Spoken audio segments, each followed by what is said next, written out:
लाच वाटायला पाहिजे आमदाराला. ते आमदार घरामध्ये आलिशान बंगल्यात एसी लावून झोपत आणि मराठ्याच्या पोरा अशा मुंबईच्या रस्त्यावर झोपतायत. ते आमदाराला लाच वाटायला पाहिजे. मराठ्याच्या पोरासाठी आमदाराने मुंबईत यायला पाहिजे होतं.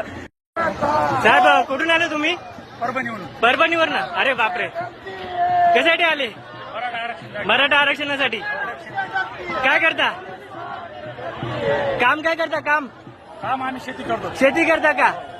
शेती म्हणजे कुणबी म्हणजे शेतकरी नव? शेतकरी अरे हाके बोलते की मराठा कुणबी नाहीये. हाकेला काय कळते?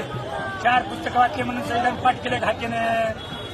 अरे कुणबी प्रमाणपत्र हैदराबाद कोर्टाने निर्णय दिला.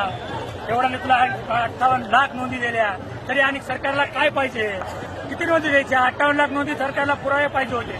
सरकारला पुरावे दिले. समिती केली. शिंदे समिती कुठे गेली? आता विखे साहेब समिती केली. अशा समित्या करून आणि 2 वर्ष घालायचे का सरकारला? सरकारने थोडं आमच्याकडे लक्ष द्यावं मराठीच्या पोराकडे. मराठीच्या पोरं रस्त्यावर आहे. बरोबर आहे. सरकारला लाच वाटायला पाहिजे. सरकार केवळ आमच्या संघ असा अन्याय करणार आहे. बरोबर आहे. काय सरकारनं आमच्यावर अन्याय केलाय. आम्ही ओबीसी मध्ये का जाऊ शकत नाही?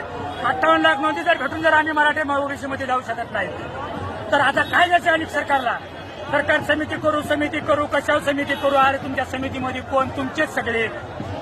एक तरी मराठ्याचा घ्या आमच्या याच्यामध्ये समितीमध्ये घ्या जरांगे पाटलाच्या.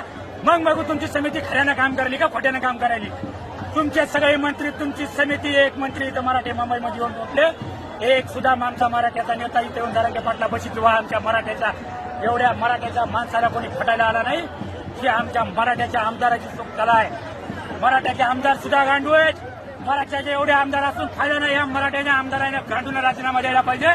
मग बघूया सरकारमध्ये किती ताकद आहे. अरे आम्ही तुम्हाला निवडून दिले, तुम्ही घरात बसता, मराठ्याचे पोरं रस्त्यावर सोडता.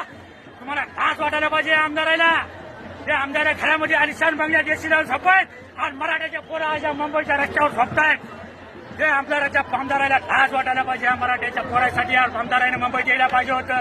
भद्रे सोनेने सोडले आणि बंडू जाधव परभणीचे सोडले तर एक सुद्धा खासदार दुसरा मनोज जरांगे साहेबांना भेटायला आला नाही. काय करायचं तुम्हाला मतदान करून?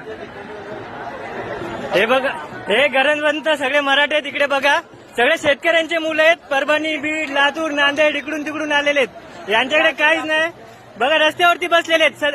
हाके असं बसू शकतो का रस्त्यावरती पावसामध्ये? बघा हाके साहेबाकडे तुमच्याकडे गाडी कोणती आहे? गाडी कोणती आहे तुमच्याकडे?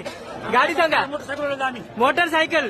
हीच मोटरसायकल. शेतकऱ्यांकडे कोणती मोटरसायकल असते? जास्तीत जास्त पॅशन, स्प्लेंडर. हाके साहेबाकडे फॉर्च्युनर आहे. फॉर्च्युनर. आणि अशा मोरक्यांना फॉर्च्युनर, असे मोरक्या फक्त जातीमध्ये समाजामध्ये फक्त काय होत नाही. जातीसाठी सुधावं लागतं, उपाशी राहावं लागतं.